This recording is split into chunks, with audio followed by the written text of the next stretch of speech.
What's up, guys, and welcome back to another episode of the Unplanned Chat series where we keep things unscripted and real. Today, we are here with another special guest from Euro NASCAR, and that is none other than Mace Maxon, also known as Max Mason. How are you doing today, man? I'm super happy to have you here, bro. I'm good. This is so cool. We've done the reverse interview now. I've done you, and now you're gonna. Well, I'm gonna put it in that contextual, but now you're gonna do me for an interview. So let's see. Pretty much, man. You had me on your Path to the Podcast podium. Wait, what? Path to the Podium podcast. So we're starting off on a good note, guys. To all you guys that haven't watched his Path to the Podium podcast or listened to it, I mean, go have a listen, man. It's absolutely amazing. We had some good chats there as well about our recruitment test and all that type of stuff. So just go listen to that as well.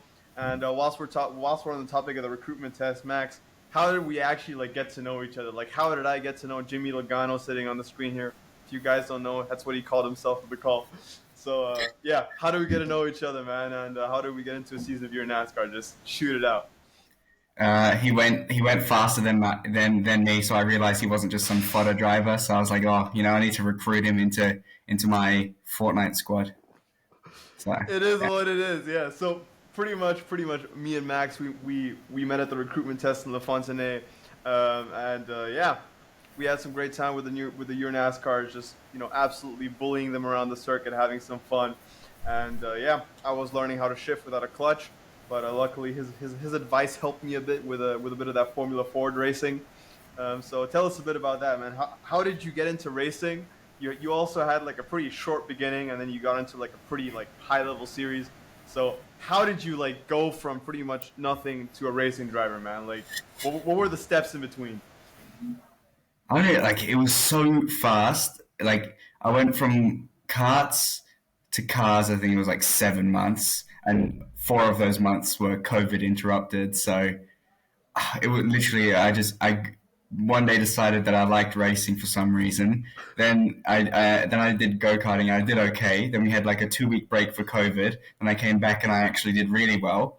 And then we had a 4 month break, and I came back and I was absolute fodder because I'd gotten so tall and heavy. Then we decided to go race cars because you can be a bit of a chunky fella in a car. So Yeah. mm, I wasn't even just fat. I was just being I wasn't 6 foot at the time. But if you're Mm. getting close to that 6 foot range, you personally probably know as well. In go karts, you get absolutely Yeah. swamped. Yeah.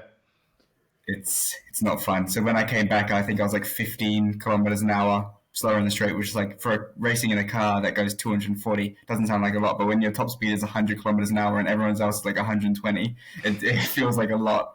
But I could brake really late, so that was the one positive. I just had equivalent. I had 3 times per weight downforce of a Formula One car. So there's my bragging rights. That's mad. And going back to the weight, I have felt that pain because I started in karting as well. Granted, I also went from sim racing to real racing in a super short span of time, but it's 2 years, so it's way longer than how long you took to get into the sport. But for me, when I started karting, I did half a season in the Rotax Max Challenge. So to you guys who don't know what the Rotax Max Challenge is, it's a karting championship that takes place on a national level, and pretty much everyone races with the same engines. And then at the end of the year, they pretty much pick the best drivers and they send them to one circuit, and then they pretty much battle it out, and that's called the Rotax Grand Finals. And then they crown the champion there. And pretty much the Tillotson T4 series was part of the Rotax Max Challenge, and we raced with low horsepower, it was pretty much low horsepower, but 15 horsepower four-stroke engines, and they were known as the tractors, in the in the freaking karting paddock. I'm just gonna call it, but pretty much that's what I started with, and I was 8 kilo overweight. So pretty much the guys that were in front, that were fighting for top positions, they were literally grams over the minimum weight. So they were playing with fuel and stuff. They had their tanks all the way up, and I had my tank to the bottom where I was pretty much about to not make it to the end of the race just because I was too heavy, and that I ended up not achieving any better than like 12th position. So that was like absolute pain. So you're 100% right about that. Like racing in a race car, you can allow yourself to be a bit more overweight. That's for sure. Yeah. Mate, 8 kilos, those are rookie numbers. I was 27 kilos over the minimum weight. Oh my goodness, man. That's Dwayne the Rock Johnson in karting right Yeah, there. me, me and three other guys, we were so heavy over the minimum weight. They made our own category. So I got like a podium every race, you know? So That's mad. That is we were mad. all so heavy. So it was called KA4. They changed it, so it was KA4 we went into. And then they're like, there's like four fat kids. So we're just going to make the KA4 heavy for them. And I was just like, oh, God.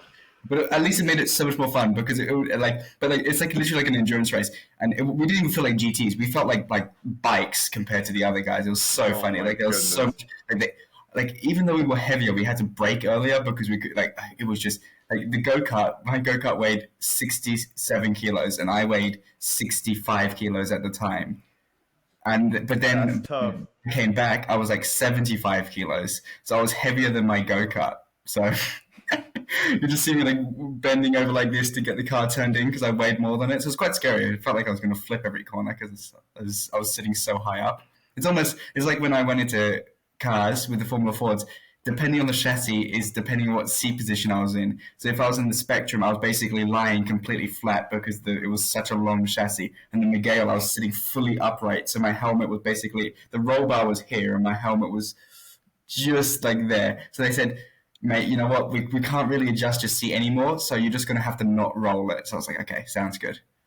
Sounds good. Just like don't crash or you'll just like extremely hurt yourself. Yeah. But yeah, like Shrink me, just squish my definitely. head back into my body. Definitely. Little known fact to you guys that just like watch the races like on TV or just like follow like our content on socials. This guy is way taller than me. So he is younger than me. I'm 18, but like he's taller than me, and so I can't imagine how hard that is to like sit in a formula car and be that tall. Like I can imagine that's like an extremely like great challenge. And like I remember chatting to you, I think it was in Brands, like when you mentioned that when you were like racing with your Formula Ford, you had to like cram your knees in between like this Oh little yeah, gap where there weren't any in tubes. the chassis. Just so yeah, I can imagine that's like probably quite hard. And going back to karting as well, that we were chatting about earlier with you being scared that the cart might flip, I actually had the same exact issue. So pretty much after I did half a season in the Rotax Max Challenge, I was going to do a full season the next year in the Rotax CD2 class, which is basically, for those who don't know, it's a class where you have like paddle shifters and you only have two gears, pretty much, right? And yeah, I got one of these cars. Change of plans happened and I ended up getting into touring car racing. So I still had the car for like personal use, and it was just like my training tool. And pretty much I had the same exact issue that when there were like actually like competition drivers there, like battling it out and like testing and testing and testing, you had like crap loads of rubber on the circuit. And so here's me like coming to that circuit with that all of a sudden has like crap loads of rubber because it's like, I don't know, a week before a race event or something, and there's a bunch of drivers there. And I had this issue where the inside wheel lifts up because like as we both know, karts don't have differentials, so the inside wheel has to lift up a bit. But mine was lifting up to the point where the cart was literally trying to flip, so it would just like hop. It would like hop on that like one rear tire. So I would go through the corner like, and it was like complete pain because it was either full on grip or hopping through the corner like crazy. And it got to the point where it was like absolutely hurting my ribs. So I guess it's safe to say we're safer in in touring car and NASCAR racing than we are in car racing. So Yeah. we've taken the right step. But what was that jump like getting into cars? Was it like a huge jump for you, or was it like relatively easy? Because like I assume it's a bit more difficult for someone that comes from like no experience to get into touring car racing, someone that's been in karting for a longer period of time. I mean, Euro NASCAR's a weird. Like my transition to the cars was literally. It took me, I think, 2 laps in a radical around Mount Panorama. I was like, oh, this is not too bad. I mean, I wasn't sending it at all, but it was not trying to brag or anything, but I was just kind of natural. I was just saying, like mentioned that there's no diff on the cart, acting like there's suspension on one of them. It's literally just wheels screwed to a metal frame and said, "Oh, just go drive." You know, Off the you go. circuit we had, like there was like when I couldn't hit the curbs too hard because I would just destroy my chassis because I was so heavy. I would the chassis couldn't properly move, so whenever I would hit a hard curb, it would like the whole cart would kind of just bend to the shape of whatever it was because I was too heavy for it. So yeah, I mean, there was this one curb at the exit of this corner, and because I'm so heavy, I couldn't get off of it, so I would be stuck going all over this curb, and that has like that is up there with the most painful things. Now that I've had these crashes in Euro NASCAR, it's gone down my ranking, but that used to absolutely kill me. It made my whole right side of my body go numb at one point because I kept going too far out wide. So like the whole like and one point it actually unscrewed my fuel cap because of how much the vibration was going through. So That's mad. That that's is mad. great of me. That was not very fun. Very stinky day that was. Talking about vibrations, I've had a few, like, I don't know what they're called, but there's like these like extra rods that you have that are connected like to the engine and the chassis at the same time, and it connects it to like that like part that I don't know what it's called that like holds the bearing in where the axle's connected. People who race cars, you guys will know. Yeah, those But nuts. Don't know what it a, is. a lot of car engines have like these like extra like rods, I'm just gonna call them, that you like connect to that thing that holds the bearing and that holds the axle, right? And I ended up like cracking a few of those because of those vibrations and because of the hopping, and it got to the point where the hopping was so bad for me that I was scared I was gonna at some point like have a chassis that wasn't 100% straight anymore because of how much hopping I had. Probably an unrealistic fear because the true DKM drivers, they yeet over curbs like crazy. I mean, granted, they have softer chassis that they throw out after like a race weekend, and they just like throw it in the trash. It's done anyway. But yeah, definitely when it comes to karting, man, like it is quite nuts. It's just a bunch of wheels bolted on. But yeah, you mentioned accidents. Luckily, I haven't had all too many. I've had a few shunts here and there, but nothing too bad. What was it? What was that like in your NASCAR? Because you mentioned earlier, okay, you had an accident in karting, but your NASCAR like kind of made it seem less hard, if I understood that right. So, Yeah. what did you experience in your NASCAR? Because I mean, it was your first season as well. You didn't have the easiest of seasons. I mean, neither did I. We all have our challenges. So just take us through that, man. What were your ups and downs, man? Well, I got a new nickname, the Michael Schumacher of crashing, because I was just so good at it. I mean, Valencia started bad because I showed up and the car's engine was broken, so I was like, oh, you can't really move a car without an engine. So I learned that day. So I didn't get the preseason test, and then even on Friday the engine wasn't properly working. Um, then Saturday rolls around, and then uh, should I name? No, I'm going to keep it low key. Someone who I'm not going to mention may have done a silly maneuver and came out the pits and driven into me during qualifying, which wasn't so fun.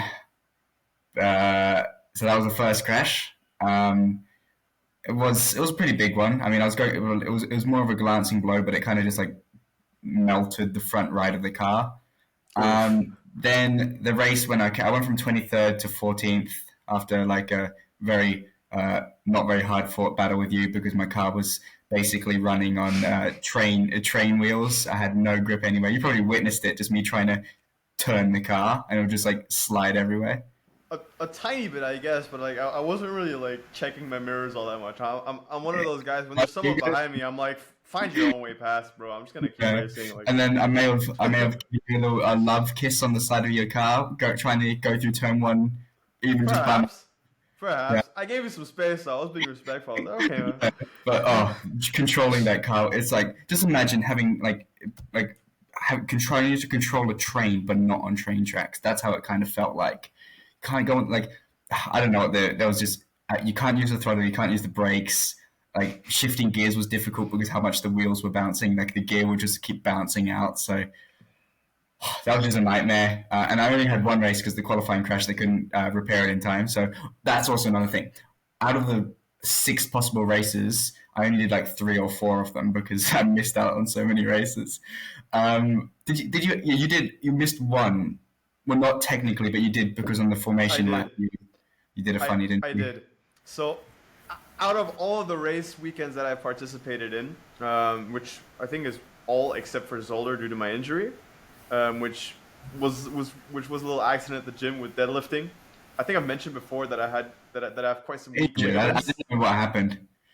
What happened was pretty much, and it's quite dumb. Where pretty much I was deadlifting, and I have very weak ankles, and so pretty much I have this history of like completely like ripping my tendons down there. So I used to work at an indoor kart track, and I used to hop over those tire barriers, and I think like that was that was the second time that I ripped my tendon. So the first time was was during an accident in school when I tripped down the stairs. The second time was there at the indoor kart track, and the third time was during a MotoGP race weekend, and I was there with a buddy, and it was also at the Zaxling, and pretty much there was this like truck coming down towards me, this like police truck, and like we were walking up, and it was like a huge crowd. Like I think on that weekend, like they also had like their high score of like most spectators, right? So it was packed, and this random dude decides to go, oh, okay, I'm gonna go down here now, right? And because I don't know where he had to go, but he certainly had to go somewhere else. He wouldn't have left the spot. And so I stepped to the left, but when I stepped to the left, there was like this like downward sloping kind of thing where like the water flows down, and I stepped on that, and that's where I hurt my other foot. So pretty much both feet have like damaged the tendons like multiple times in my past, and so they're very weak. And when you're deadlifting, you're lifting up a lot of weight, and stepping down weirdly, something like that, you just like twist your foot inwards, and then you have issues with your ankle again, and then you just can't walk anymore, right? And so I still at home have like 2 or 3 of these like boots that you like put on your feet, right? And yeah, just in case it happens again. But that's what happened, man. And so I had to miss out Solder, unfortunately. But yeah. Anyway, still made it up to Oschersleben, which was not the best race weekend, but it happens. I had a few accidents there as well. But all in all, I have to say it was a very good season, man. Like I'm proud of myself. I'm proud of my team. Like seriously, the guys there like did their best to like always have their car, like in just top notch condition, And this is racing. Like things often go wrong, and nothing can do like nobody can do nothing for these things that are like going wrong. Like tires pop, gearboxes go bad. I remember in Brands Hatch, I think your gearbox was also leaking oil. These are just things Yeah. that like sometimes go wrong, and it's like nobody's fault. Like it's just like a matter of luck, right? And so I have to say, I had like a super unfortunate issue in Valunga with my throttle pedal and like the screw breaking off of it. And other than that, I didn't have like any large issues for the entire season pretty much. So I have to say I'm really happy with the team, and I'm really happy with my performance. Besides Oschersleben, where I have to say that was fully my fault. Like during the race weekend, I was of course like very triggered, and it all happened so fast, and I always saw it as like okay, it was the other guy's fault. And so going back and like reliving that race weekend, I'm like, okay, I was very hot headed that race weekend. So I'll be fully honest, I learned a few lessons there as well. But that's just racing, man. You got ups and downs. You learn a lot, you're on the podium here and there a few times, and then you go down a few times.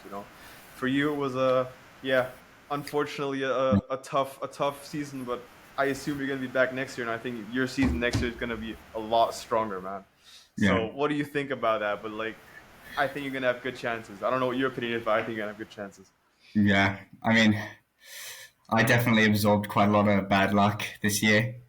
Probably, I think overall the percentage of all the drivers, I reckon I took about 40 to 50% of the bad luck of all 24 drivers. I reckon I'm in that Probably, yeah. probably in that metric. Yeah, I don't know. It was so Valencia crash, Brands kind of crashed, but I missed the first race because my teammate crashed, and then I was like, I almost made that first race, but then my gearbox decided that it didn't like oil anymore, so. Uh, and I didn't know what the marshals were saying. They were like waving at me. I'm like, okay, yeah, they're cheering for me. And then Yeah, everyone yeah. like, because I couldn't hear properly on the radio, I was just like, and then they were like, stop, stop, stop, and I was like, okay. And then there was like, gearbox is leaking, and then the gearbox like seized up, so they had to try push back this giant car without like the gear being stuck in. So, um, and the starter wasn't working either on that. So then basically the whole team was like trying to push start me. So that was pretty funny. Then the second race went pretty good, and lucky it was wet, so like me like dropping my whole bonnet to like be a low rider wasn't much of an issue. That's where I got my sneaky little overtake on you. That's going in my Definitely. memory forever. That Yeah, that was a pretty good overtake, man. And I gotta be fully honest, Brands Hatch was like also a crazy race weekend because of all that like weather changing. You know what I'm saying?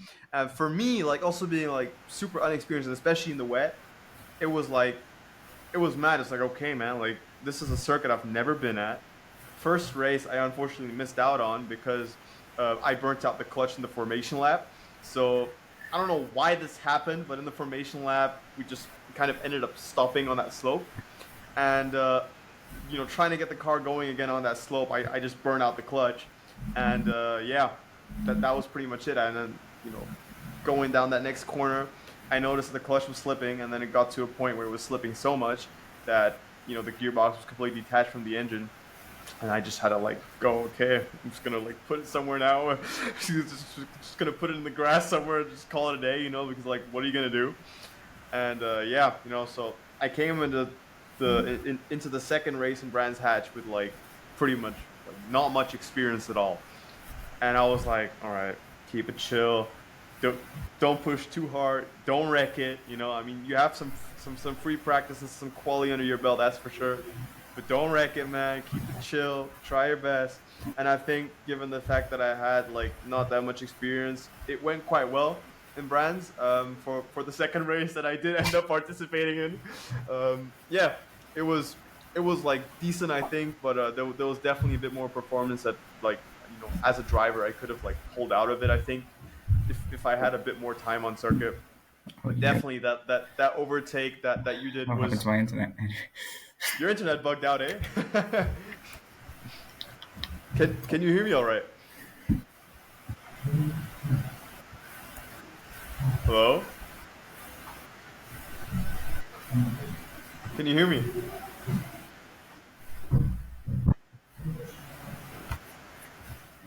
Ooh, yeah.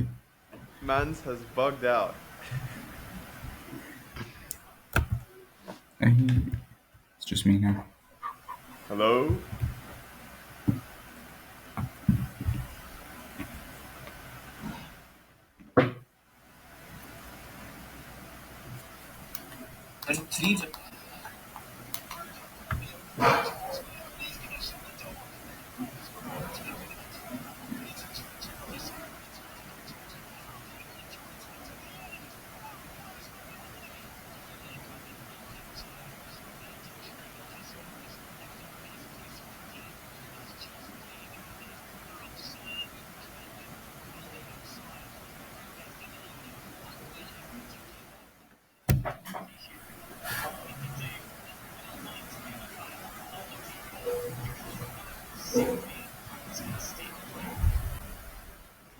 All right.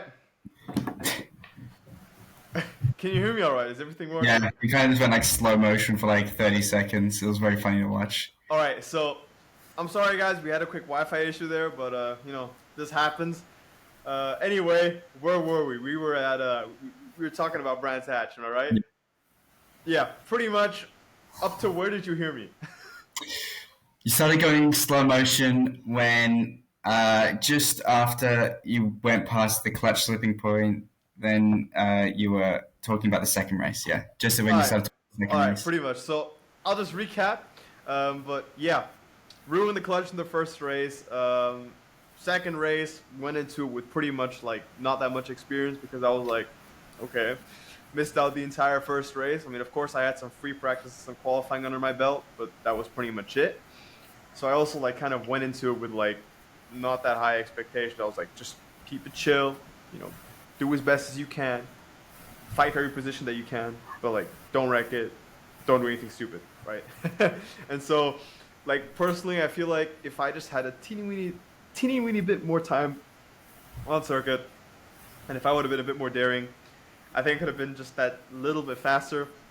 But definitely, I gotta say, Brands Hatch was yeah, for the lack of for lack of time on circuit, was a quite a good race weekend, and generally I enjoyed the fans, I enjoyed the circuit, and I gotta say that that overtake from your side was yeah, quite a clean one. So you should definitely be proud of Surprisingly, that.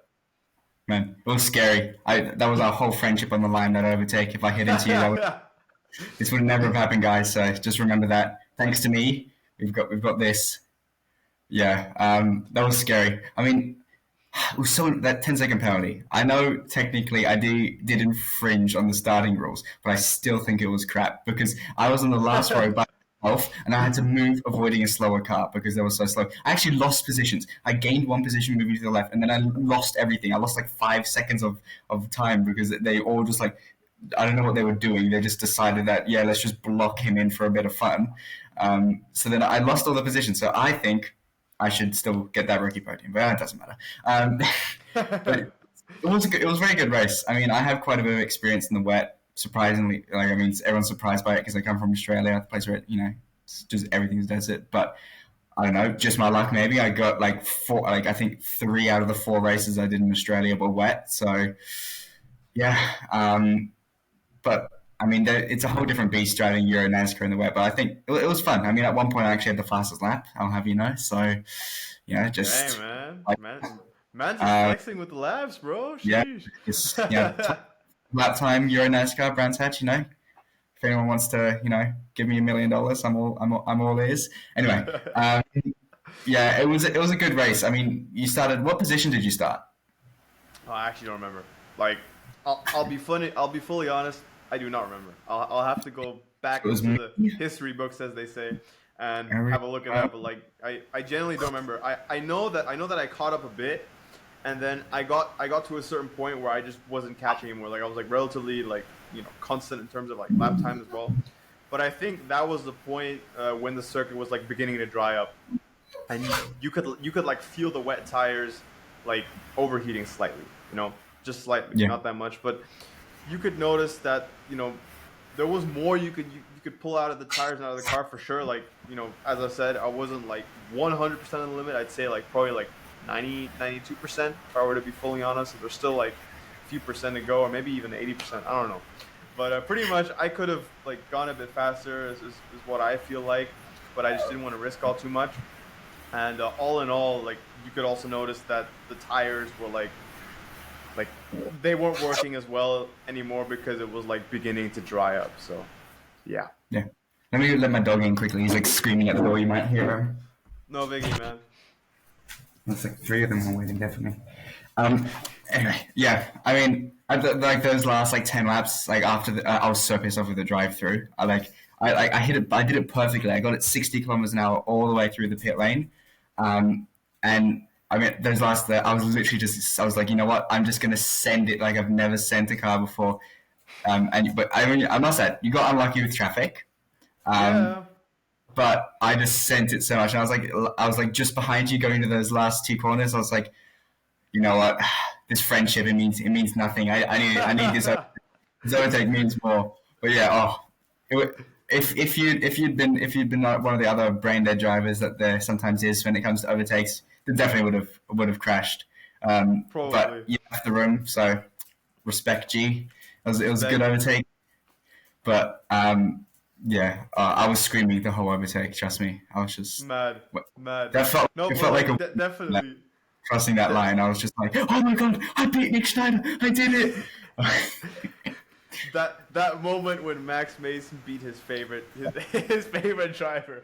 And I Though, was but like, like, but like seriously, it was one of those moments where even if you would have hit me, bruh, it's racing. It happens. Like we're all humans, so like you save the friendship, but like even if anything bad would have happened in that moment, I would have been like, all right, whatever, Max. I mean, you hit me. We could have both avoided it, but it is what it is, bro. It's I racing, man. oh, it is so close because I have the replay. I'll send it to you.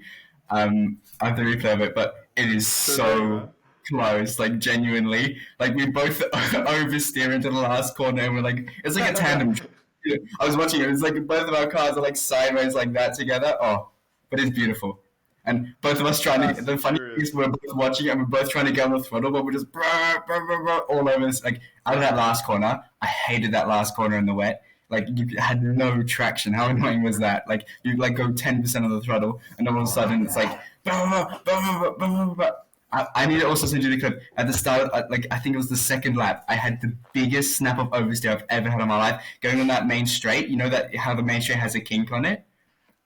I try to take it flat because in the dry it's just like it's the straight, it's easy flat. Okay, in the wet, guys, don't take the main straight of Brands Hatch flat in a Euro NASCAR. Genuinely so scary. That's the most scared I've ever been of a snap in my life. Like genuinely, that was I To be shit my pants. to be fair though, the thing I struggle more with in the wet is actually not like the acceleration out of the corner; it's the braking. Because like, Really? Nah, be, I be, find easiest the braking. nah, for me, like, I don't know why I am like this, but I am like this. I tend to have like a better feeling on the throttle than on the brakes. So like, coming out of that last corner where you were like, I had no traction, I enjoyed that corner because like I was like slipping it a bit, but I wasn't like always like this. I mean, of course, I had a few snaps here and there, right? But I genuinely like felt super comfortable like on throttle. Like I was like, okay, it's wet, just slip and slide a bit. I can control it. I know the point where the car begins to slide, right? And I don't know why it's like this, but I'm super good on the throttle, but for that I'm slightly less good on the brakes, which is Hmm. yeah, quite interesting in the wet. But definitely, Brands Hatch was a fun race weekend, man. And after that, we moved on to Vallelunga, which was super freaking hot. Like I don't know how you felt, but I felt like I was in a driving sauna. And all in all, I enjoyed that race weekend out of all race weekends on this calendar the most, which I would have not expected because I'd raced in Valunga in the sim a few times before, and I hated those like last few slow corners. Like I just didn't enjoy them at all. But like racing there in real life is just like for some reason extremely exhilarating and fun. Like especially like that first corner that you're taking like almost flat, like you're lifting slightly, and then you're just like completely sending it in, and the car just somehow sticks. So, what was Vallelunga like? We're just gonna go through all the race weekends now. Why not? So, what was Vallelunga like, man? Like, and what Where were am your I ups last? and downs there? Um, well, I had a very quick up and down, if you know what I'm saying. Well, it was good. I mean, I was confident going into the weekend, but I mean, it was just the whole season was just like even at preseason it was just a mess. So it was. I mean, I driven in the sim. I hated the long hairpins in the sim. I don't know why. Like turn. Uh, I've forgotten already. If you know, you know. I know what But you mean. I know what you mean. I like the tight hairpins there. I like that like that Mickey Mouse section. It's actually okay. It's just weird shifting into first gear because you have to be so gentle with it. Otherwise, you'll send your fourth piston as a new space agency. But um, I mean, it was good. I mean, I went so fast on tires that were from Zolder the year before. I did like a 44-1 on tires that were like like I think they were 9 months or 10 months old or something ridiculous. So that was okay, but like the issue, I never had like always had like tires that were from the Stone Age for some reason. Like it was square and like there was always some issue with the tires. So it was I never really learned how to drive on new tires, which is weird. And I always find myself I'm doing better with more worn out tires. I don't really like brand new tires. Um, so the qualifying was okay, but not very good. The issue I had is I was always like 2 or 3 steps behind you. So I would like in free practice one, you'd be like a second faster. I'm like, okay, I need to beat you. I go 3 seconds faster, and you're still like a second and a half faster. I'm like, oh God's sake, this guy is so annoying. Didn't care about the overall rankings. It was just about beating you because you're my favorite Euro NASCAR driver. So I had to beat my favorite Euro NASCAR driver. So race one was going good until like turn like four or something, and then someone decided to start turning towards a crashing car. I don't know. In my logic, personally, I wouldn't do that, but each to their own. So he kind of made my car's bonnet decide it wanted to be free, and I kind of had to sit like this in the car driving so I could actually see, because the bonnet was like just covering my thing, covering my windscreen, which in a Euro NASCAR you see nothing out of your Pretty windscreen. So much. just imagine having half your bonnet decide it got a bit of a fun time just flapping through the air. So by the end of the straight, I couldn't see anything because my bonnet was. I could see my engine. I was like, oh, this is cool, but I couldn't actually see what was happening in front of me. So, and I could, like, my top speed was like only 200 kilometers an hour, which ever longer, I know it was, by the end of the race, it was 186 was my top speed down the straight. So I was in third gear all the way down the straights because I just had everything was just dead. I also didn't have a front left brake because, all the hoses in the front that decided to mangle into the actual, like caliper. So whenever I pressed the brake, it would always it would have such a weird feeling on the front left. You could just feel it that it wasn't braking. So the car would kind of like skew to the left whenever under braking. So that was fun. So just imagine like driving there's one of the mobility scooters. It felt like that basically, just really slow and clunky. And then the second race, that was a thing of beauty. It was I managed to pull off almost a four wheels off the track. Oh, but that crash hurt like, oh, I don't want to use profanity because I'll get this thing banned by the US government, but oh, that thing hurt. But that like, just imagine like, for people that have played football, just imagine like getting your whole team to jump on top of you while you're lying on the ground, and then them doing it like 100 times, and then that kind of matches what that 2.5. I think it was like 3.6 seconds the crash was from start to end. Hang. Yeah, it was quick, but there was just so many hits that I just. Man, I was just like Voldemort at the end of Harry Potter. I was just like, sitting in my car just hurts, and I was like, oh, I don't know. My main thing is I don't know how I got out the car because I just like couldn't feel my body. That's why everyone was so concerned at like the hospital. My body was just basically just numb. I just couldn't feel anything. Everything was just hurt. All I could feel was the pain in my knees because they'd smashed into the steering column, and the pain of my neck and back because that had just been like crumpled. Yeah, I like Mad. it. I Tough mean, recovery, I can imagine. I mean, you've oh definitely done the right move with keeping the profanity out of the CIA. Do not come my way because of this podcast. yeah, I didn't say anything. Okay, all I'm saying is that a certain driver that we may call the German word for potato may have caused it. Okay, so guys, chill But out. but but pretty much, what was that experience like? Because like I mean, I can imagine like the cars, first of all, they are like relatively safe. Like we have like completely like thick steel tubes and all that type of stuff, but still, racing will always be dangerous. It doesn't matter how safe you make the cars, right? And so I can still imagine that accident was probably like a huge shakeup. So just talk us through the recovery process, because that was probably like a process that took a bit of a while. Like as I mentioned earlier, I know a few injuries or two, probably not as sudden and as harsh as that accident, but like I know as well, like with my tendons and with my feet, it always took a while to recover. So what was that like for you and your back, and what were the implications after the accident? Because I can imagine it wasn't just like, oh, I'm out of the car and everything's chill, but I mean you were at the hospital and all that type of stuff. So just talk us through that, man. What was that like?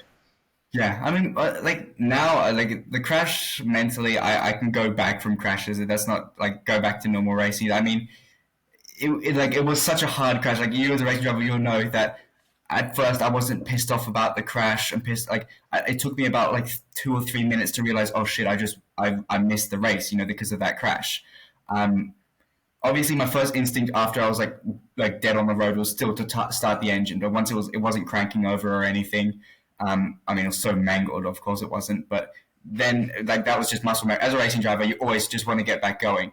But like I was just like the sound clips from it is so funny. I'm just in the car going, oh, oh, scheiße, my back, oh god. I was like, geez, that was a freaking hard hit. And then once I'm about to get out of the car, I realize I'm like, oh shit, that's race over. So it took me about 2 minutes to realize. and I was getting like, you just try to get out of the car as just like that's what you always do. I mean, personally, I should have probably stayed in the car because it would have hurried up the medical process. But it was just natural, and it took me about like three stages. You were watching the stream, so I lift myself up for the first time. I'm like, oh, I have to unplug everything, unbuckle myself, everything. So then I managed to get myself sitting under like the door or where the door would be of the Euro NASCAR, and then I have to try get myself out, and that's like the funniest part. I basically like crawl over like the roof of the car just to try get my feet out. And then when I get my feet out, I kind of just slump down to the ground, and then all the marshals like running up to me to see if I'm okay. I'm just like, oh no, I'm not okay. I was like, Jesus. I was like, just take me to the medical center. I can't. My whole body is like gone numb. So they all were like, oh shit, you've actually got a proper injury here. But because I walked to the inside of the circuit, and as you know, there's turn one that comes here, then the Chiminis, which have now like scarred me for life. And then I walked to the inside, which means I had to wait till the end of the race, and that was the slowest race ever. Like, oh my god, like so many safety cars, so like, and I was just sitting in this car, just like sitting there, just like dead in the back seat, just waiting for them to bring me. And I had to wait. Oh, it felt like genuinely felt like 2 hours that race went on. I mean, you were driving in it. And then obviously later on from the car, I heard a big, and then that was Stricky, not to mix it up with Schneider, Tricky Stricky, him deciding that he wanted to give the wall a big old smooch with his both ends of his car, which I don't know how the maths is mathing, but he managed to like full impact both ends of his cars. You know, Americans, they're number one for crashing. Like, of course, you have to do it the race where I have my big crash to overshadow my big crash. Like No, his one looks way cooler. Well, not cooler, but in terms of crashing, he's got more bragging rights because he did both ends of the car. Well, I did as well, but the front looked pretty untouched. The rear end was vertical. But then after the race, they bring me to the medical center. I walk in. It's like at that point, like you've still got quite a bit of adrenaline, and then they were all like doing the tests, and they just decided, yeah, just go to the hospital. It says that there's a chance you do have spinal damage because of everything that had happened. Um, so, but the worst actual part of it is lying on a spine board for like 6-7 hours. That is so uncomfortable. I genuinely think I lost my ass on that spine board because it was so uncomfortable. Like that, like it was, and then in the neck brace as well, just on the spine board for so long. It was like the hospital was like pretty quick. We showed up to the hospital 20 minutes, then went to the CT scan, which was very cool. But I also did my first ambulance ride ever. Was going to there, and that was fun. I mean, looking back, I wasn't like, to be honest, my crash that I had in karting was worse because I broke 3 ribs in that crash. In terms of like proper break injuries, I didn't really have anything. I had like it was like my back went a bit funny, and most of the muscle was torn off, like my backbone, because of like all the force that had gone through. But the worst of it actually happened like 3-4 days later when I was in America, and that fourth day, I was just like it would just imagine how your spine would feel if everything was like compressed in like all together, and it just felt like that. You just couldn't move, and then you can feel all the tears of the muscle. It was not very fun that fourth day. And then I also got really sick from, I don't know, I ate something in America, like a Subway sandwich. I love Subway, but I don't know. I had this sandwich and it made me so sick. So like, oh mate, they just didn't go easy on me after Vallelunga. I'm telling you, man. Like vomiting sickness, my big crash and everything. So, man, dang man. it's But just yeah, it's like a little. definitely like Vallelunga was that was not easy, and like even Strickler's accident, like that was a tough one, and like to be fully honest, that wasn't Strickler's fault. Like somebody just plowed into his back, as far as I'm aware. Like Yeah. I didn't really like see the crash like happen in front of me like live. Like I didn't really understand what happened, but he just kind of got shot off as well, and for him it was also like a weekend of bad luck, man. And it just kind of like it hurt him as well, and so Vallelunga was definitely a very tough one, and just yeah, man, for you like a long recovery process, I'm sure, and I'm pretty sure those muscles took a while to get back. Am I right there? Yeah, I mean, as you know, you've seen my physique. I don't have too much, so it wasn't too much of a recovery. Ain't just big long boy. Ain't got much big muscles like you. Remember our little flexing show in Valonga the Ah, night before? bro, I'm not that big either, bro. I gotta get bigger now, bro. I've been skipping the gym for a while. This year we're just gonna see you. You're a fool, this bodybuilder. Straight up, You're just like bulks up. yeah, straight bulked up. Can't even fit through his little window anymore because they cut a new window for him. I mean, yeah, Stricky's crash was I think I saw some replay somewhere, but he literally just got spun into a wall at like 220 kilometers an hour. So for me, I just like drove over the top of someone's car and then got rear-ended fully because you know getting hit at the like rear-ending people like twice and then going over someone isn't enough. So he decided to give me a last little kiss at the end of that crash. So but that was one of the craziest crashes I've ever seen. So dumb as well, like crashing into your teammate and then causing that. Anyway, hey, yeah, I know I was gonna say you can't say too much on that topic.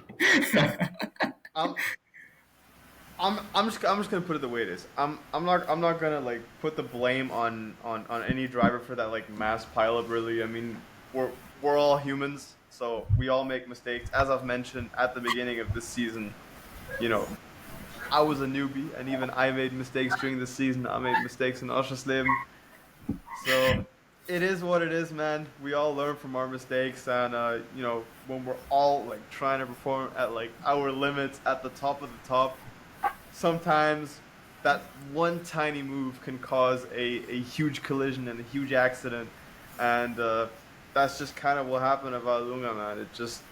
It went south real quick, and a lot of cars were piled up, and so it is what it is. But hey, like I gotta say it the way it is, like you should be really happy that you didn't like break any bones or anything, man. Like props to you for like coming out of that car alive, and props to like everybody that's involved in the safety of these cars, you know, that they Yeah, like actually like ensure that your bones stay like completely solid and they don't like crack in a million different places.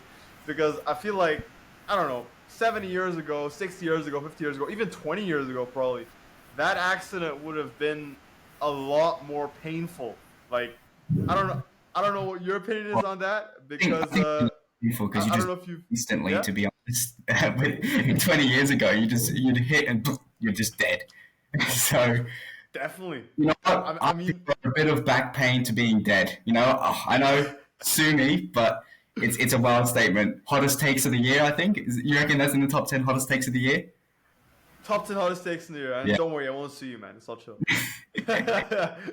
No, but definitely, like, I feel like 20 years ago, you would have hurt yourself, like, very badly. And, like, especially formula racing back then. Like, stock car racing is, of course, also extremely dangerous, especially in the US.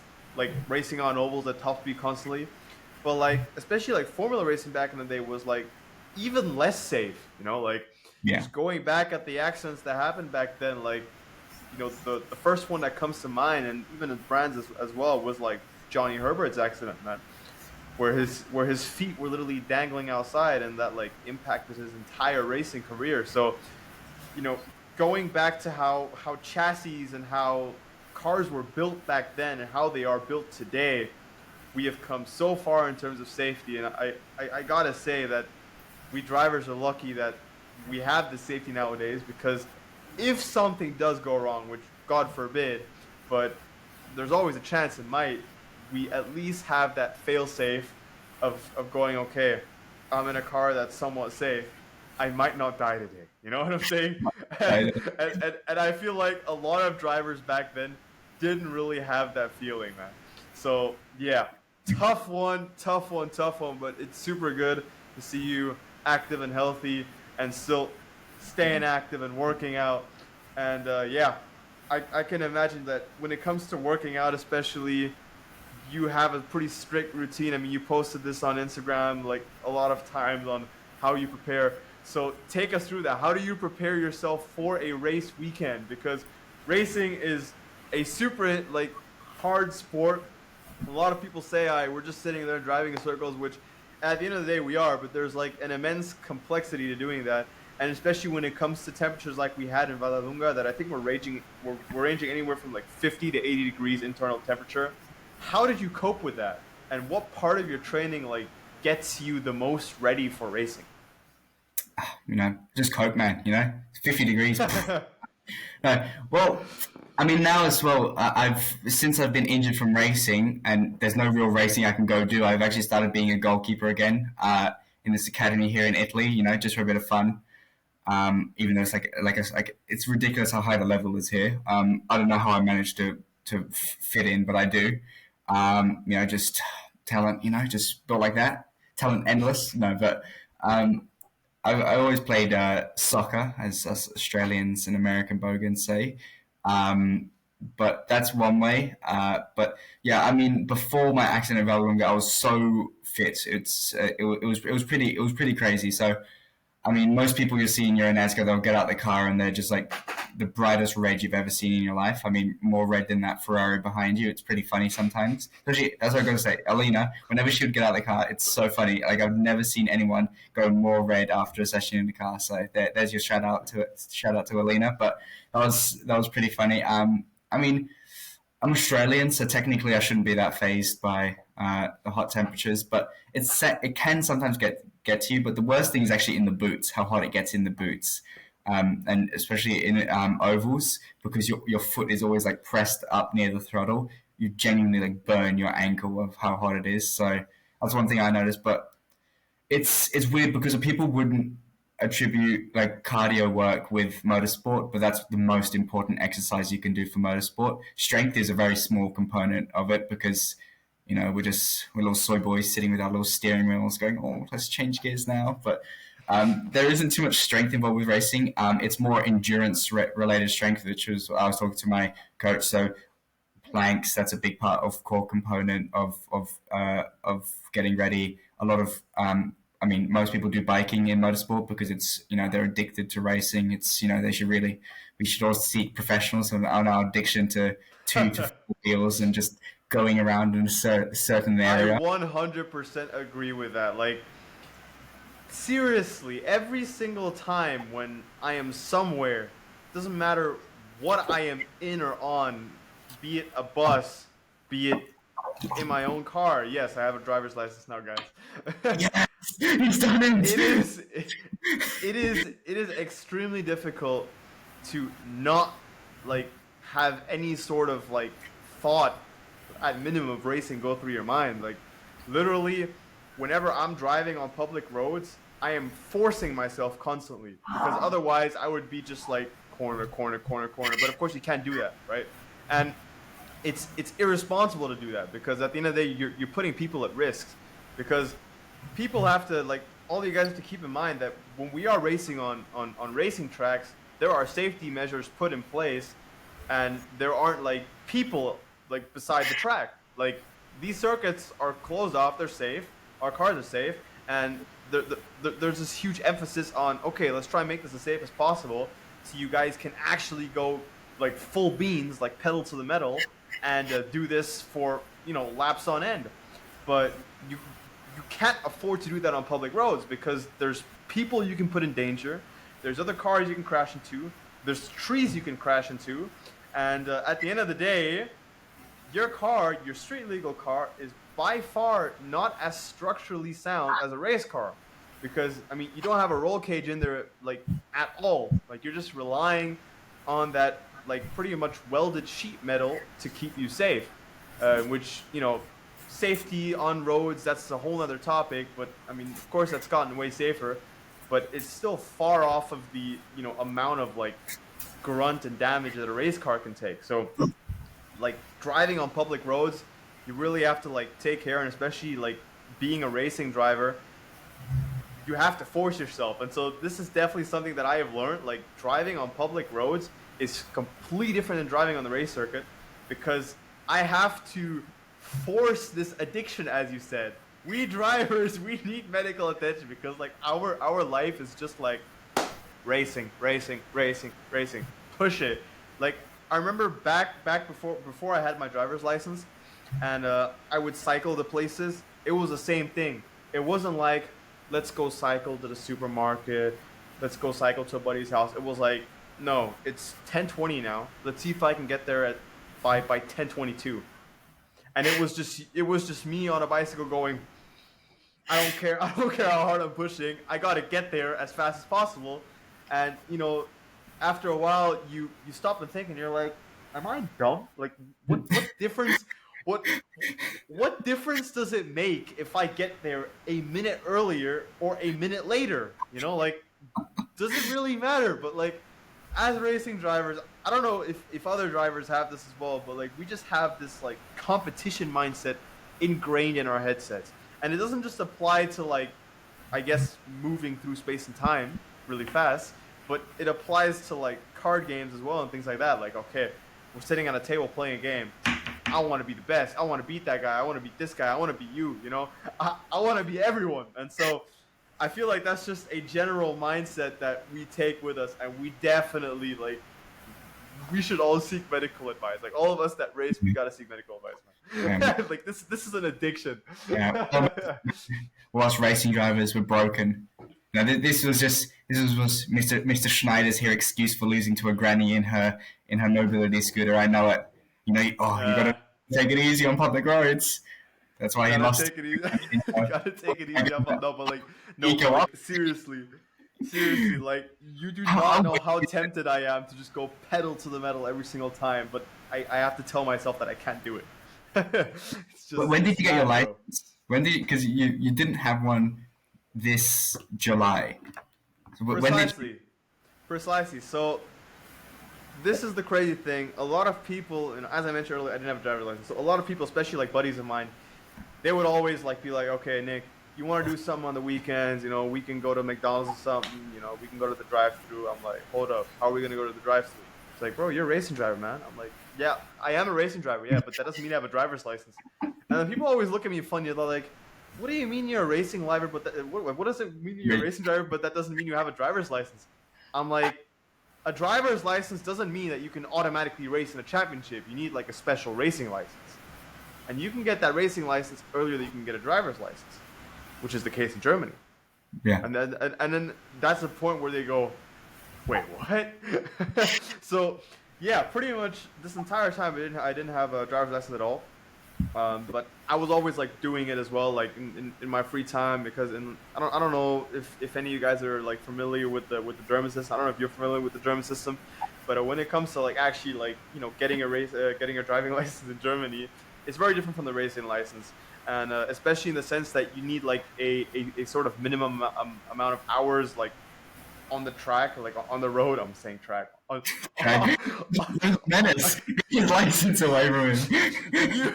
You need a minimum amount of like hours that you've spent on public road before you can like apply to the actual exam, and before you do that, you have to like do a theoretical exam as well.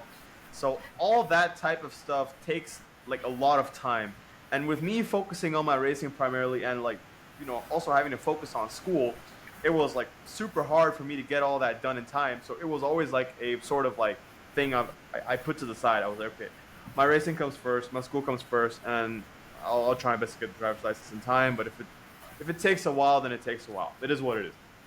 So that's how it was with the driver's license, and so that's why it took ages. But to come back to your original question, because we're getting off topic, I got my driver's license right after that race weekend in Oschersleben. So literally the Monday after Oschersleben was my exam, was my practical exam, and it was like as expected, super chill. Hop into the car, the instructor, I think is what you call him. He was super chill. In fact, my like driving teacher and my driving instructor, because they're like two different people, they were chatting the entire time.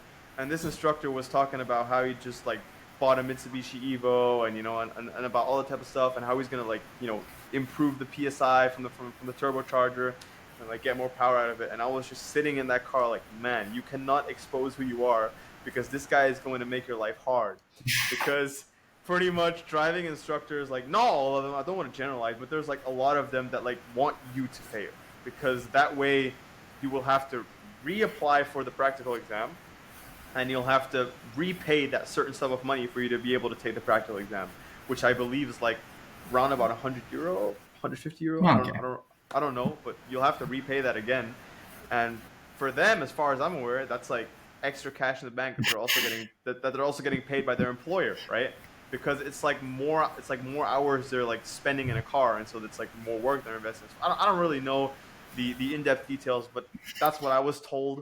Bro just And delved into the so iceberg of German yeah, license, getting a lot of and German licenses. pretty much, and so that's what I was told. So pretty much, I was sitting in that car, and I was again having to restrain myself, not just from driving fast, but from indulging in this conversation related to automobile enthusiasm, you know.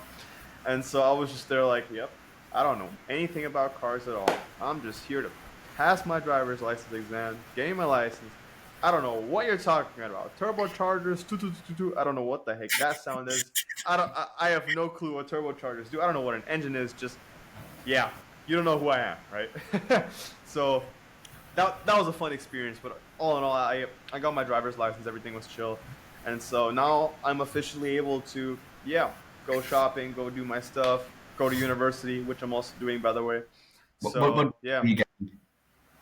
pardon? What degree are you getting in university? Well, right now I'm studying international business.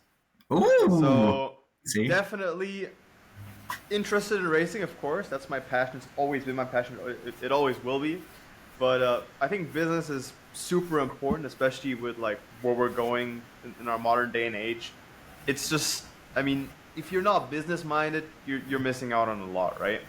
And similar to how on the racetrack you want to like, squeeze the juice out of the fruit is what I always say in German. Squeeze every single like ounce of juice out. The same way that on the racetrack you're oh, it pushing sounds to the better in limit. German. Just do the It chat. does. What's it in German? Der Saft aus des. Den ganzen Saft aus der Frucht zu pressen. Yeah, okay, yeah. So, It's the so thing is, I speak it as well. Like the direct translation would be just to squeeze the fruit out, of, like all the juice out of the yeah, fruit. But it it's sounds better in German.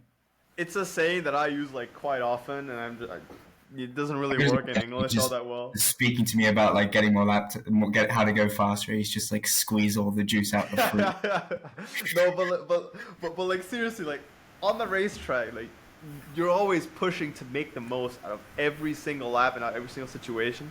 And again, going back to how that racing mindset stays with you throughout your life, that's like the same way I look at life. So like when it comes to like my well-being, my physical well-being, my mental well-being, and my financial well-being as well, I want to apply that mindset to every single aspect of my life. And so that's why I've decided to go for international business, because on the side I feel like I'm learning information that is like quite important. So that's why I took that. And at the end of the day, it also connects quite well with racing too, in my opinion. So I'm pretty happy with it, and till now it's been quite a fun experience. Of course, it's always a bit difficult with time management, but yeah, as of right now, I've I've been getting things done relatively well, so we're still good. Right. Once I'm done with school, which is what year am I in now? Which I've got a whole another year of school. But once, oh, Jesus, that's such a long time. And then, well, I'm doing business in school, so that almost counts. We need to start a Euro NASCAR team, man. That's what we need to do. Yeah, Mason and Schneider Racing, off we go. We can call it. What's one of your horrible word amalgamations that you make? Like, oh, for Word me, amalgamations. Okay, we have to like tell the people what he's actually referencing to. So well, basically, what I like doing me. is Well, actually, no, it does. Well, you can't because usually you do the first two letters. So for my name, actually, I'm actually like really safe. Like I'm safe from his atrocities that he commits because Max Mason, the same two first letters. So unless he pretty does much. Max, Sometimes mm, sometimes it's not even the first few letters. So pretty much what I like doing, and I don't know why I do this, but I just think it's it's funny. horrible. Pretty much whenever I'm chatting with people and I'm trying to crack like a super bad joke, what I'll do is I'll just like spin around like letters. So like for example, who's here? Just the first word that came to mind. I'll call it like Zuhir or something, right? there goes Max's reaction, which is absolutely priceless. And like Max Verstappen, for example, sometimes I call him Stacks for Mappin. And then Carlos Sainz, sometimes I call him Sarlos Kynes. You know, Jimmy Logano, sometimes I call Lemmy Gigano. And then there's Bile Kush. You know, all these sorts of like unfunny terms that I like throw around. That's pretty much what I do, and that's what Max is referencing to when he means like word amalgamations. Now that I've explained it, it's not funny anymore. But there you go. Karnaz team. Yeah, Karnaz. No, Karnaz Miat, bro. You gotta spin it around. You gotta spin team. Just around made or as just call it Karnaz Giat, mate. Karnaz Giat. We should actually we should genuinely call it NASCAR Giat and then just have a big Giat at the back of our NASCARs. Just full blank cars. I think that is the most cursed name for a team I have ever heard in my entire life. OnlyFans, and we call it the NASCAR OnlyFans Giat team. Oh, that's so bad. Oh. No, and then we have, what the heck? Nah, bro. I am out. I am not participating in that team, bro. No, then we have a side sponsor called skibbitytoilet.ohio.com. Skibbitytoilet.ohio. It was the most legendary pronunciation of Ohio right there. Oh no, imagine how the British like named or the American states is literally how I would pronounce it. I reckon isn't like Arkansas. Arkansas. Genuinely That, they should just change it to Arkansas, because I know Americans are gonna hate me for it, but it makes more sense. You know what I'm saying? Yeah, kind of. I mean, everybody has different opinions on that, because like pronunciation and like words and stuff. The guy that says that he should name his team NASCAR Giat at OnlyFans, a NASCAR OnlyFans Giat team or whatever it's called. I reckon it's a good idea. Kind of a sus name, bro. You just don't know. See, because then we could get it certified because you're Brazilian. So you can tap into that culture. Oh yeah, definitely, man. See? Get the Brazilian roots and like use them, Exactly. You got to use your brain here. You got to go tap into modern culture, and OnlyFans and Giat. That's very trendy right now. Oh, bro. Unfortunately, it is. That's like completely different topic that we've gone off to. Oh. I do not support and endorse this. Like seriously, if you guys are paying for this type of stuff, like you're down bad. And if you're watching that type of stuff, you're like even that you're down bad already. So I'm just gonna put it out there. $80 a month on that. You're only allowed to spend it if it's supporting our team, by the way. So we're starting an OnlyFans for our NASCAR team. We should actually do that. And then post but it's only the car, not us. Like we post funny photos of the car. We should paint a bikini of the car. So what you're saying is we're just gonna start a fan page. Let's just call it a fan page. Let's go away from OnlyFans. I don't like that word, man. I do not like that word because it is degeneracy. That's literally what it is. Oh, we can't straight away. We're starting an OnlyFans.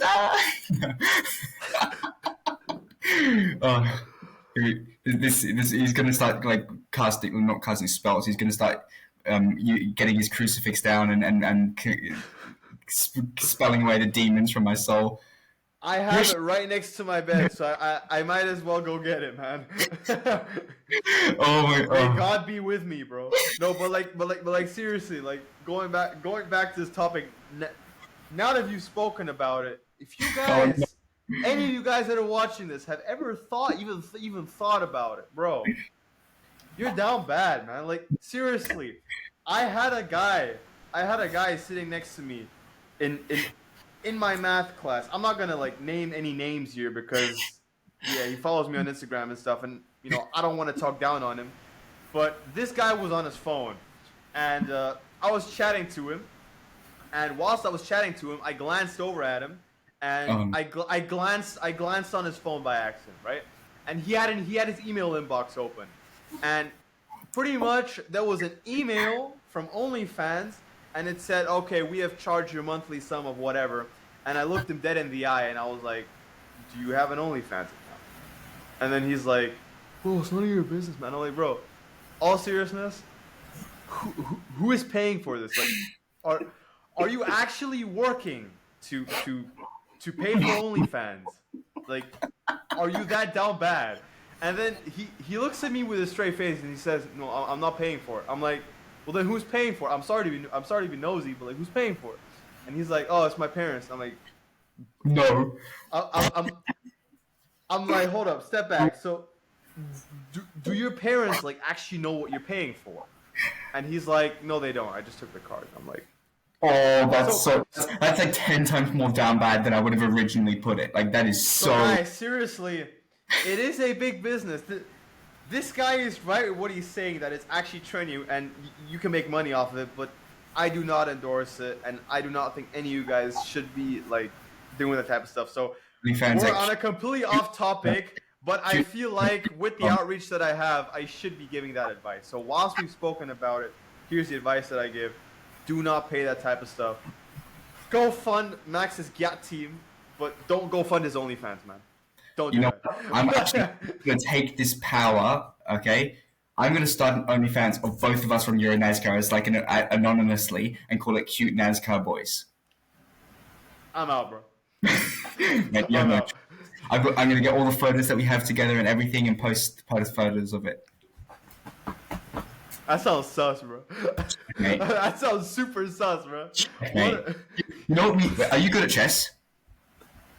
I actually suck at chess. I don't even know how to play chess.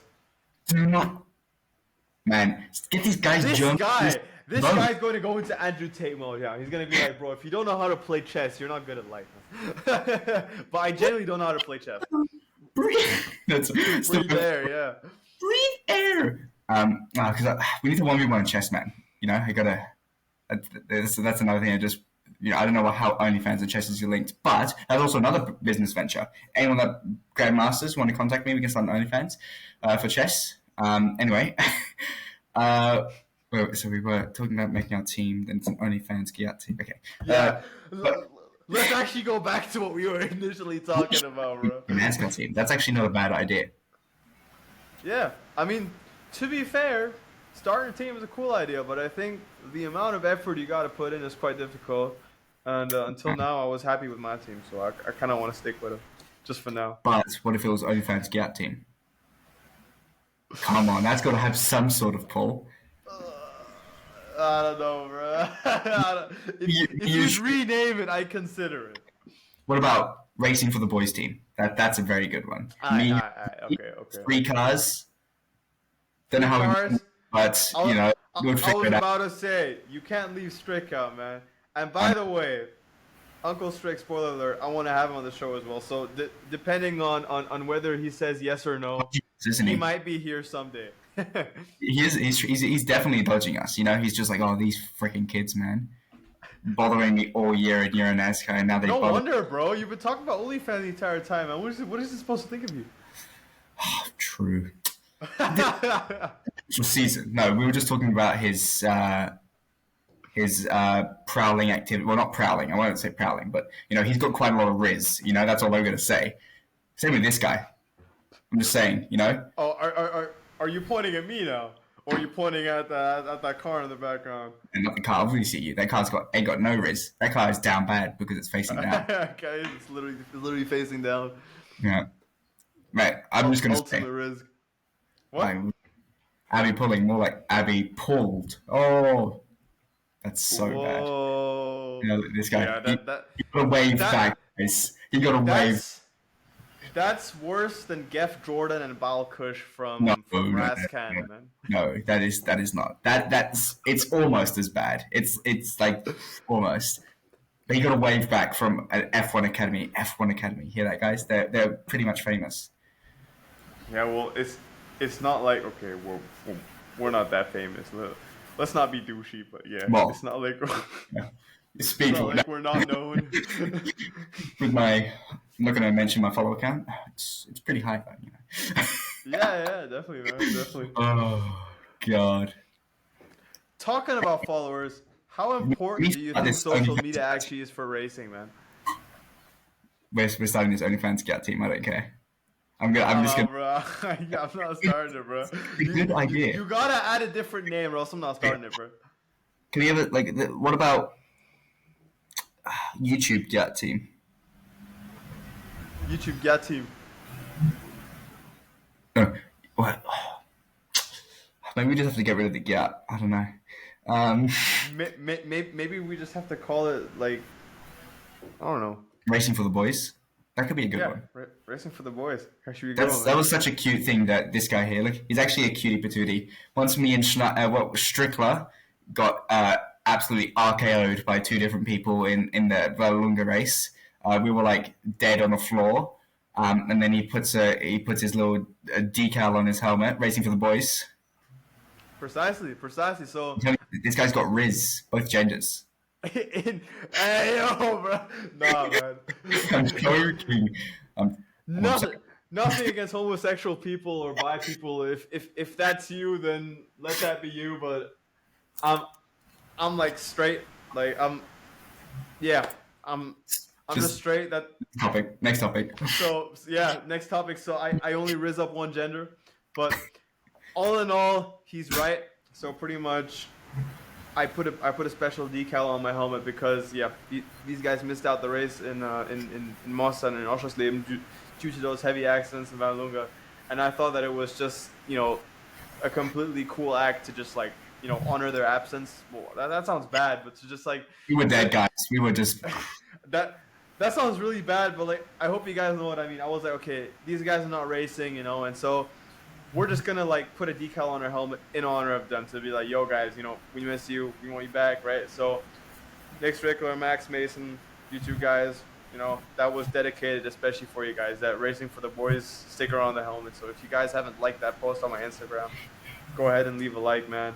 But yeah, only if you guys actually like it. If you don't like it, then don't like it. everyone. I'm There you gonna go, man. you to like it because if you don't like it, then we'll swing by your house and make sure that you like that post. Wrong. If you don't like it, Jimmy Logano will swing through Yeah, your Jimmy house. Logano, and that's a scary sight. Amalgamation between two human beings all put into one. That is not a good sight, guys. So there's your warning. But To be didn't fair, win the race probably for the best NASCAR meme page. Let's be honest. yeah, true. But you didn't win the race for us. We're both very disappointed that you didn't win the race. It is what it is, man. Right? Things get tough, and especially in that second race, like that was like, That was going wet. back to wet conditions. Which one was wet? Yeah, the second, right? The second one, I mean, they were all kind of. It was a mixture of like good weather and bad weather, but like race 2 was like, and I've talked about this in the first episode already, so I don't want to go crazy on the explanation on this, but pretty much, what happened was that I had like super bad visibility. And I think it was Thomas Dombrowski who's in front of me, car number 66. Yeah, pretty much he vanished into that cloud of rain after the race started, and I couldn't see anyone. So I had no clue what was going on, and then all of a sudden, and probably this wasn't his fault either, because I mean at the end of the day, a guy in front of him might have hit the brakes. There must have been contact somewhere. I don't know why he hit the brakes, but pretty much he hit the brakes suddenly, and all I saw was a red light flashing, and I was like, "Oh no, this guy's on the brakes, right?" And so, of course, what did I do? I hit the brakes, but there wasn't all that much time and all that much like space between us, right? And so all of a sudden, I just saw his rear end coming through that like huge cloud of rain, and the only thing that I could do was to turn left and hope that I would miss his car and like go through the grass, right? Because I would rather go through the grass than plow into his car, right? And as I said, I'm not trying to throw shade on anyone. These were like really bad conditions. So him suddenly hitting the brakes after the start of the race was probably not even like intentional to knock me out, but probably something happened in front of him that forced him to hit the brakes suddenly. And because there was like no real visibility, I didn't see him hit the brakes until he was like fully on it, right? And at the end of the day, I didn't see him in front of me because I don't know why, but like I didn't see any rain light or anything. So yeah, all of a sudden I just saw red lights and I plowed into him, and that was it, man. So it was quite a tough race, but as I said, it was just complete treacherous conditions. There was like no visibility, And this is a situation where I'm just gonna genuinely say there's nothing else I could have done. Like I tried my best to avoid it, but there's just nothing else I could have done. Like if this was an accident where you know I was at fault in any sort of shape, way, or form, because I was, I don't know, too hot headed or like not concentrated, I would openly and honestly say it. But that was just like the conditions there were so bad. Like there's nothing that you could have humanly done to just avoid that accident because it all happened so fast. But yeah, unfortunate turn of events. Race one was a bit better. I was like third on the rookie podium if I'm not mistaken. So yeah, it was. I mean, of course, I want to be first on the rookie podium. That was the entire goal, the entire season. But yeah, unfortunately, it was only third. But I think given the fact that Most is quite a carnage-rich race in comparison to all the other ones, on the Euro NASCAR calendar, I think it was still quite a decent performance and definitely a performance that yeah, I can build on for the next season, hopefully. Imagine what would happen if I was there at Moss, the Carnage, like because apparently I'm just the Carnage multiplier or something. So imagine what would happen then. We would have seen bodies, man. That's what I'm saying. I don't want to know, man. It's I need to get like the curse removed from me, man. Like I swear to God, I've got like a debuff like Carnage multiplier plus 25% or something. This guy has to go turn off his mod menu, bro. Yeah, That's bro. what it is. I left cheats on, man. I'm sorry. Then the devs got really angry at me and just like, but like, man, I was just I peaked out in Australia and then they had to nerf me somehow. the they just went out and nerfed you. Like, oh man, Right.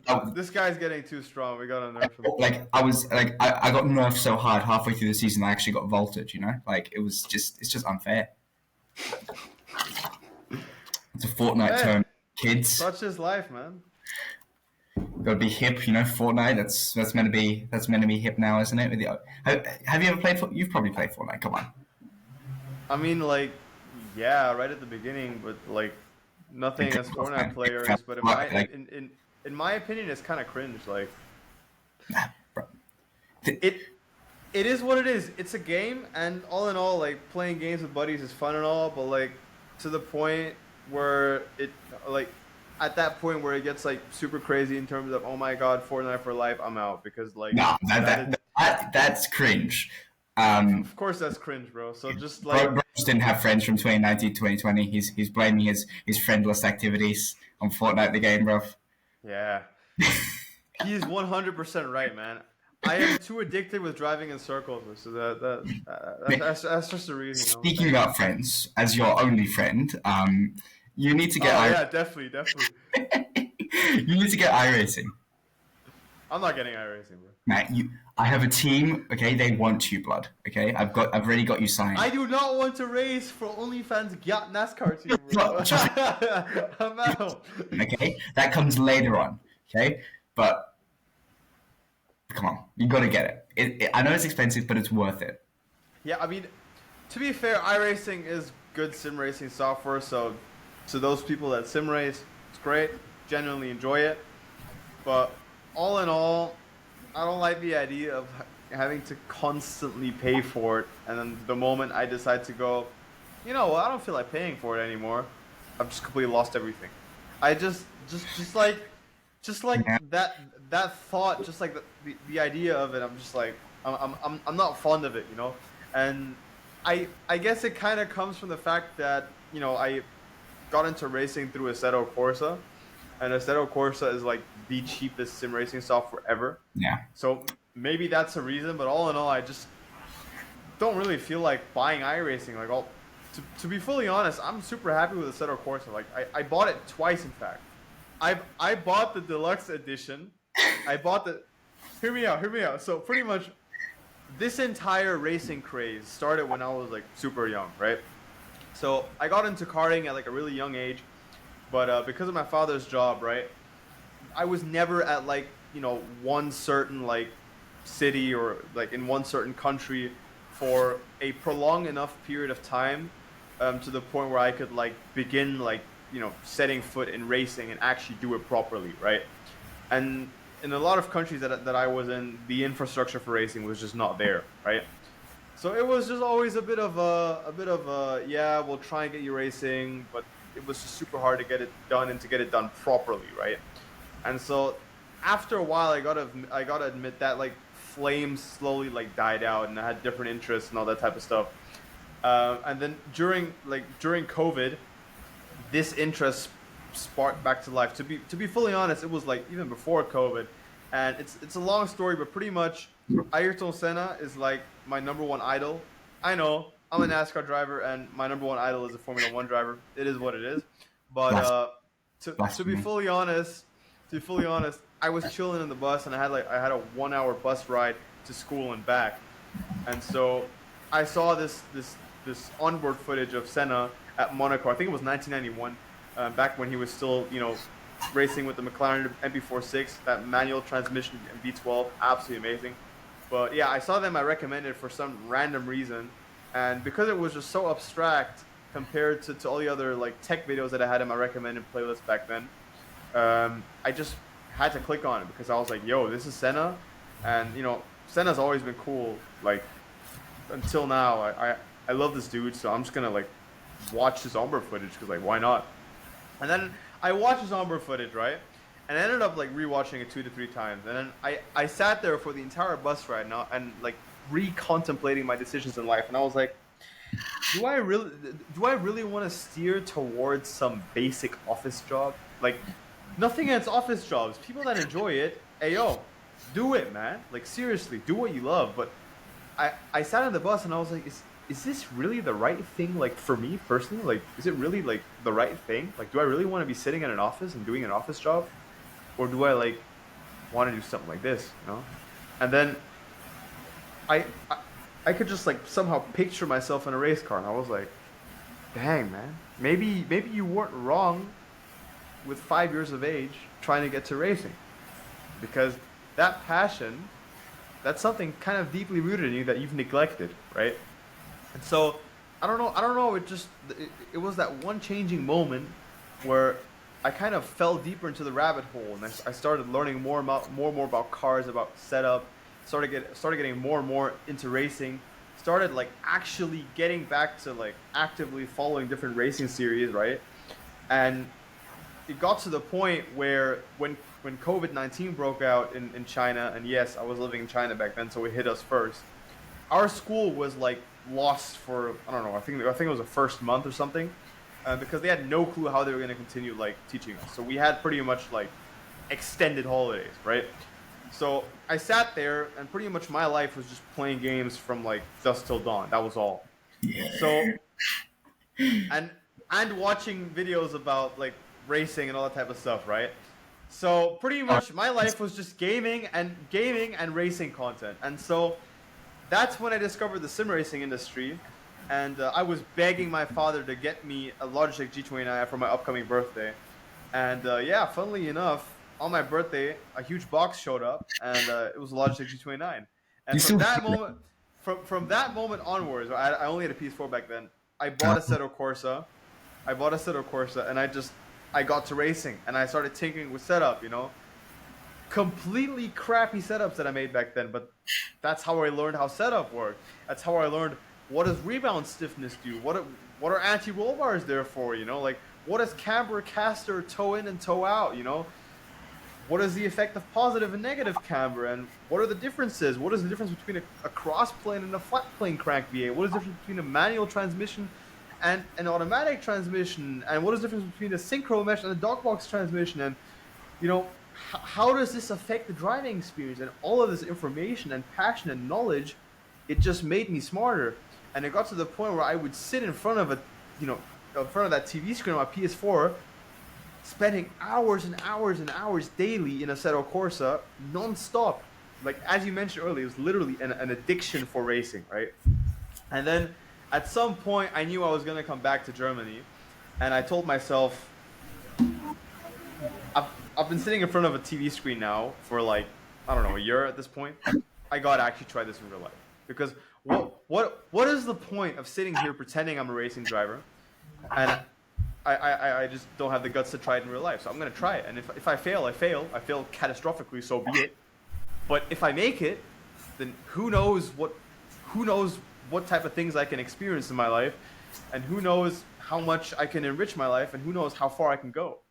So that's how I got into that half a season of karting I mentioned earlier. That's how I got into the BMW 318 Ti Cup for a year, and that's how I got here. So yeah, we've gone out on a tangent again, and I've just listed my entire like racing background. But yeah, long story short, that's how I got here, man. Me Mental. to, It's me actually to just then play crazy a thinking solo about it. Corsa together because I'm a multi-sim person. Unlike you, you're a Puritan of Assetto Corsa. Assetto Corsa Puritan right here. Like This is seriously, like like this is like sim racing racism. This we've delved into the full scope of it. You've sim got racing racism, I'm man. I'm the Professional racist.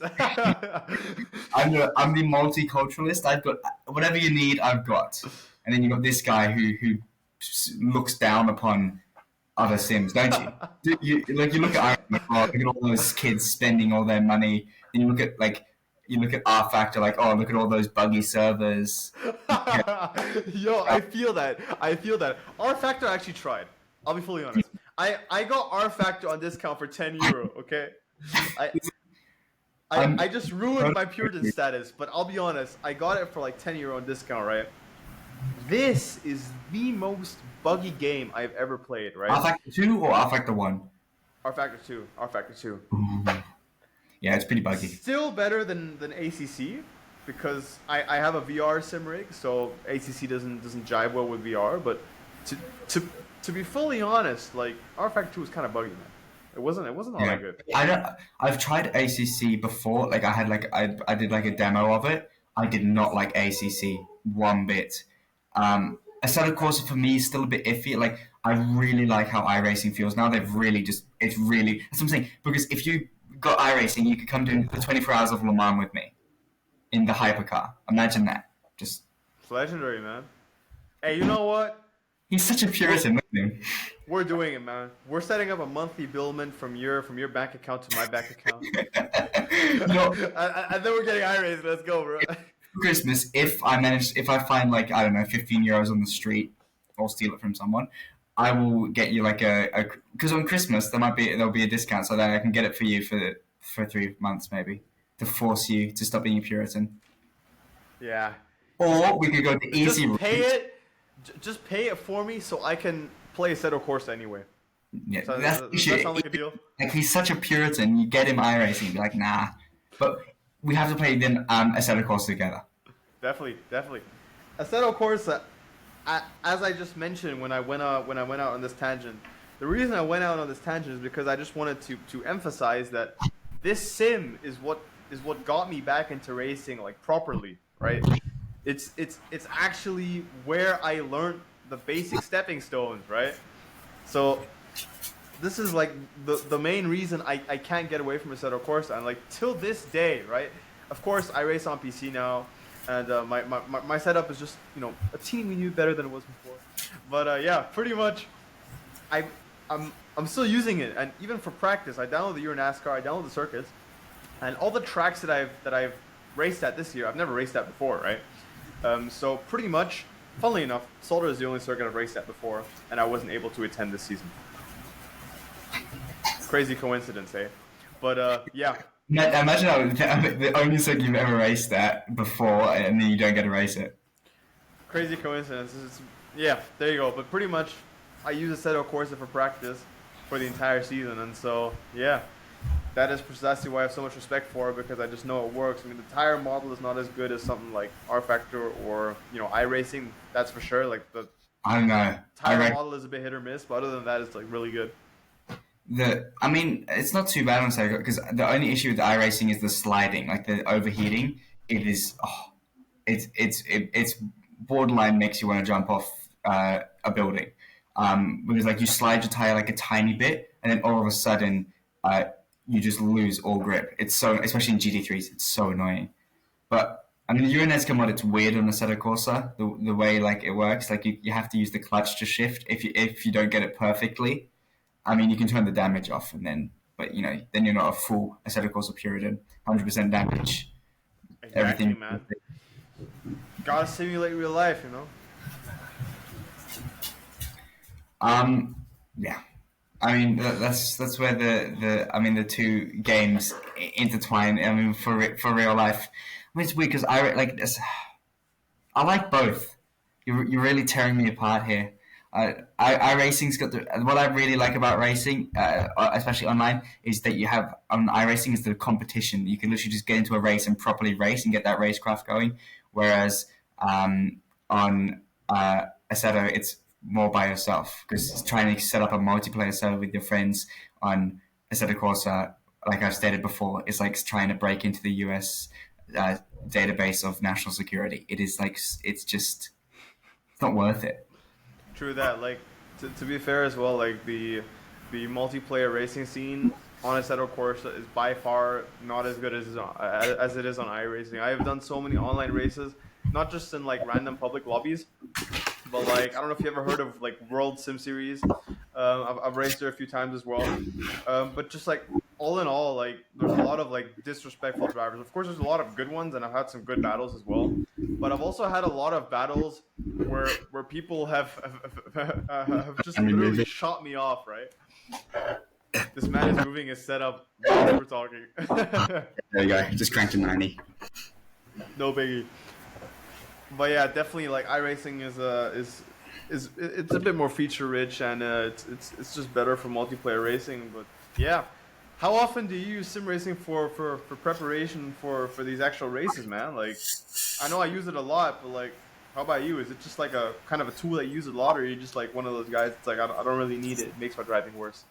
I mean, I use it quite a bit. I mean, I've now got into more where I just do it for the actual sim racing because as a multiculturalist sim racer, iRacing is really good for that. And now I'm in the team, there's like loads of members, so we do like big endurance races. I missed out on so many because I've been traveling and moving so much. But like with the first endurance race I did with the team, we won by 15 laps. Just saying.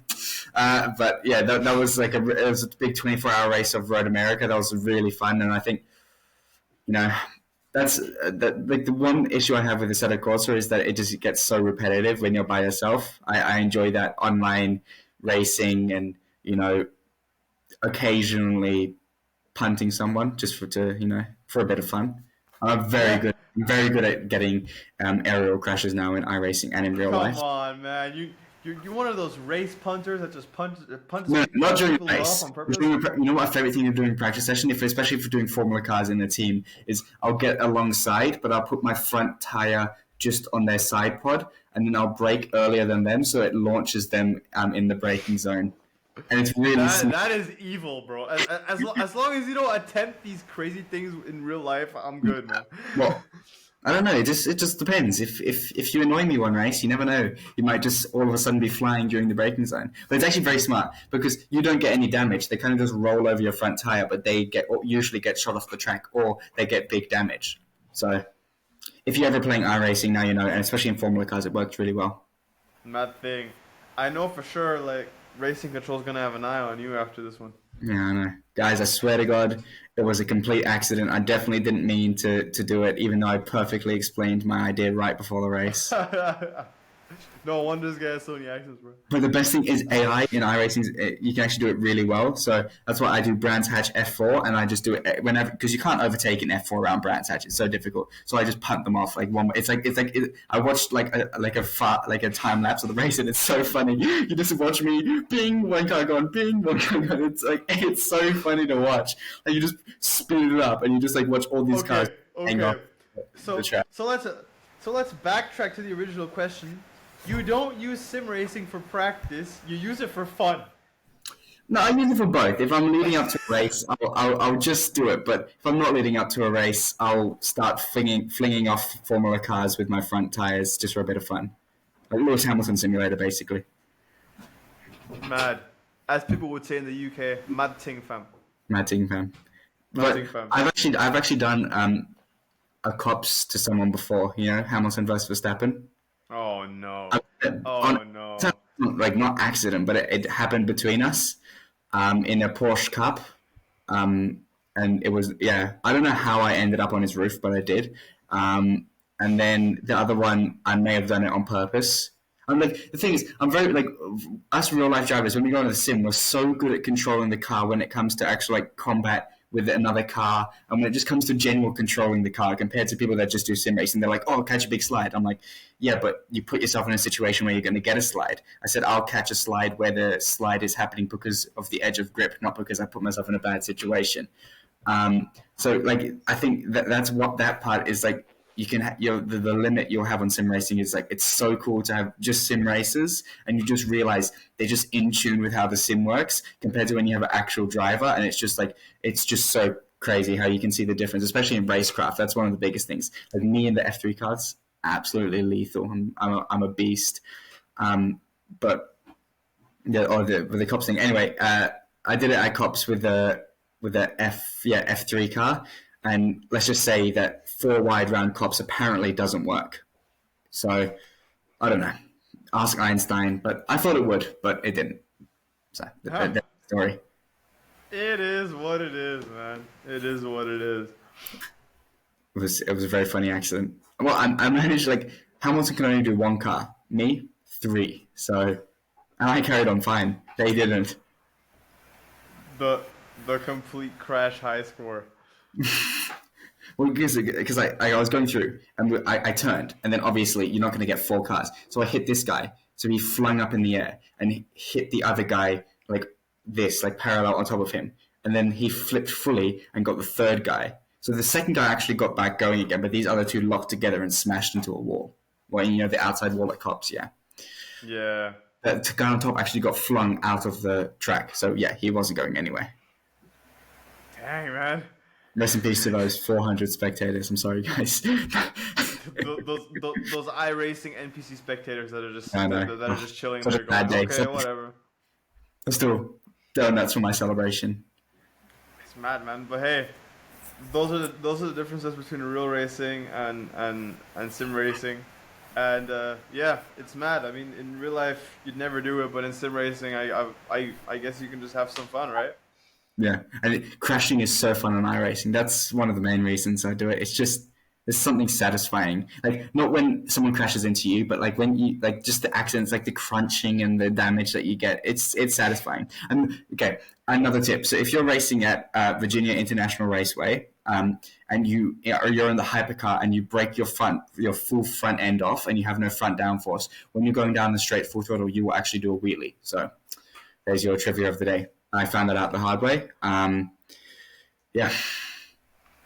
There you go, guys. So for all you guys at sim race, I'd say we'd ended on that note with a bit of advice from Max. Yeah. The And max tips, you just have that at the bottom of your sim. Is like just like you have like the game tips that actually help you, and then the max tips that actually withdraw from your experience. yeah, you just have the game tips and you have the max tips. The max tips. The max tips. Please crash. Front end lift up over there. Just remember, going 4 wide is normal. Going for wide is normal, man. Nah, but seriously, absolutely dope chat, man. Thanks Yeah. for being on my show.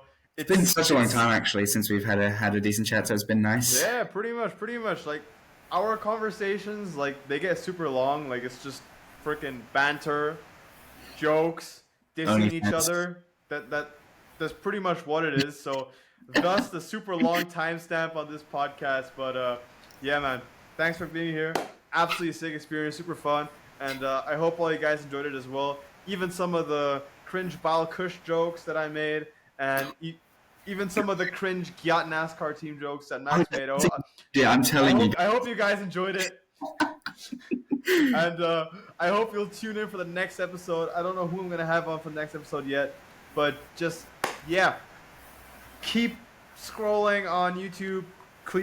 Keep checking the YouTube account. You guys will find some new videos there every single week. So, yeah. Just keep it updated. And you guys will always have something to watch, something to laugh at. And, yeah, you guys might learn a thing or two about racing. So, in that case, you have anything else to say for the guys, fan? For the fans, Max? Remember, if you break the front off of a hypercar around Virginia International Raceway down the main straight, you will do a wheelie. Actually, twice because there's 2 bumps. So just remember that, guys. There you go, guys. Wanted there some advice that you may or may not use depending on your driving style. And yeah, great chat. That was Max Mason there, guys, and hope you guys enjoyed the chat series or podcast, whatever the heck you call it. What would And you, we'll see you guys on the next one. Then what would you call it? I don't know. Podcast, like a chat. I called it the Unplanned chat series because the entire point is to chat in an unplanned manner. Yeah, but I planned that. Definitely planned the what's it called? The OnlyFans Giat NASCAR team, whatever it's called. Fully planned, guys. But anyway, before we go off on a tangent again, peace out, guys. Or OnlyFans Giat team. Mad thing. Peace out. Have a good one.